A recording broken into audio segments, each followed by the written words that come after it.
Bueno, mira, yo creo que primero agradecerte a ti para la posibilidad que nos dan también de cómo lograr hacer la difusión también a nuestros hermanos de Brasil.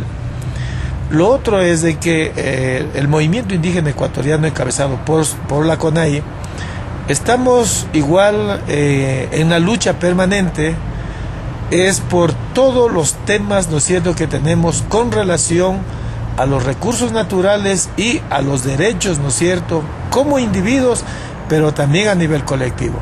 De tal manera que en este momento, por todas las acciones, ¿no es cierto?, logradas y que se han emprendido a lo largo y ancho de nuestro país, definitivamente para el día de mañana lo que tenemos es una reunión con el señor presidente. Nosotros creemos de que con todas las dificultades que hemos tenido con el presidente Correa, creo que vamos a llegar a sentarnos y llegar, ¿no es cierto?, también a ponernos de acuerdo en algunos temas que son divergentes.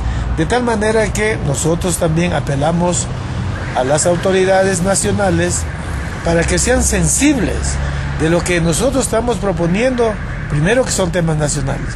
Segundo es de que es el momento ya de que las políticas, ¿no es cierto?, de gobierno, las políticas públicas tienen que ir a, a responder, ¿no es cierto?, a esas demandas que son legítimas del movimiento, que son legítimas de todo el pueblo ecuatoriano. Por lo tanto, el día de mañana nos vamos a sentar con el señor presidente y al menos somos tan optimistas que vamos a sacar buenos resultados sentándonos con el presidente Correa. ¿Cuáles son los temas más preocupantes para ustedes de esta ley de aguas? Mira, yo creo que tenemos aquí un tema que es sumamente, yo diría que es no solamente para el movimiento indígena, es lo que tiene que ver con recursos naturales. Y en recursos naturales está el tema agua, está el tema de los territorios, empezando desde su legalización, está también el tema minero, es decir, está el tema de la biodiversidad. Pero asimismo, ¿no es cierto?, está la cuestión de la salud, la educación, ¿no es cierto?, y los derechos de los pueblos indígenas, como también de todos los ecuatorianos. ¿Le parece que hay una discrepancia entre lo que dice la Constitución y lo que dice la ley?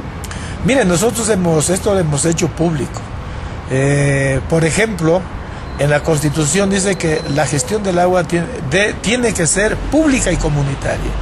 En las propuestas de ley del gobierno decía pública, privada y comunitaria. Entonces, nosotros eso hemos cuestionado. Y dentro de la propuesta de ley, ¿no es cierto?, del gobierno, también como que se prioriza, ¿no es cierto?, al servicio, ¿no es cierto?, que el agua tiene que ser como una mercancía.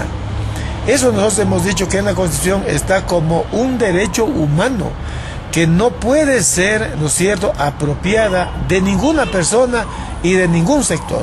Por lo tanto, nosotros hemos cuestionado en la ley, por ejemplo, del gobierno, en el artículo 14, 73 y 97, porque además, ¿no es cierto?, de ser una propuesta que se mantiene todavía usurpada el agua, nosotros hemos dicho que eso no puede ser. Y ahí exigimos a que el gobierno, la transitoria, ¿no es cierto?, sexta y séptima, sean revisadas, porque ahí se dice que hay que hacer una auditoría y posteriormente se verán los mecanismos para hacer una distribución. Eso nosotros estamos pidiendo. Y también el punto que es álgido es la participación. Nosotros creemos de que si Ecuador se lo ha declarado como plurinacional, por lo tanto la participación debe de haber de todas las naciones y pueblos. ¿Qué significa para ustedes, los originarios, ser plurinacional? Mire, primero, el reconocer a esa diversidad cultural en el país. Segundo, es de que tiene que también tener toda esa potestad, ¿no es cierto?, legítima de la toma de decisiones en el rumbo político del país. Tiene también que, dentro de sus territorios, ¿no es cierto?, no podemos, por más gobierno que sea, entrar sin el consentimiento de esas nacionalidades. porque si nosotros analizamos a profundidad todos esos campos, esas selvas, esas montañas, son una biodiversidad, ¿no es cierto? Ahí están los alimentos de nuestras comunidades, ahí están las fuentes de agua. Por lo tanto, nosotros sí quisiéramos que dentro del Estado plurinacional debe de haber también esa consideración y ese respeto y ese equilibrio hombre-naturaleza. Ese debe ser el Estado plurinacional.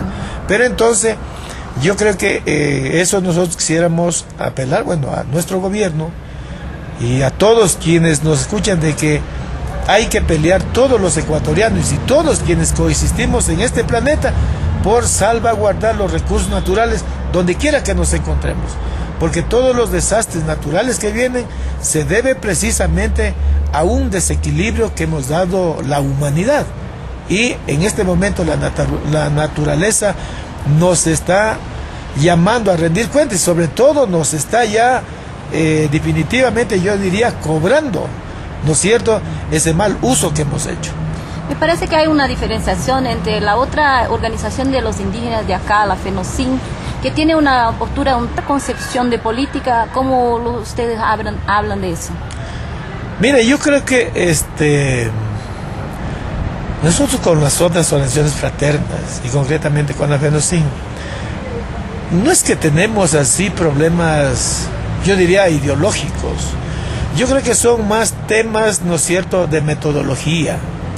Y creo, ¿no es cierto?, que con ellos también coincidimos es el 99% de los objetivos políticos.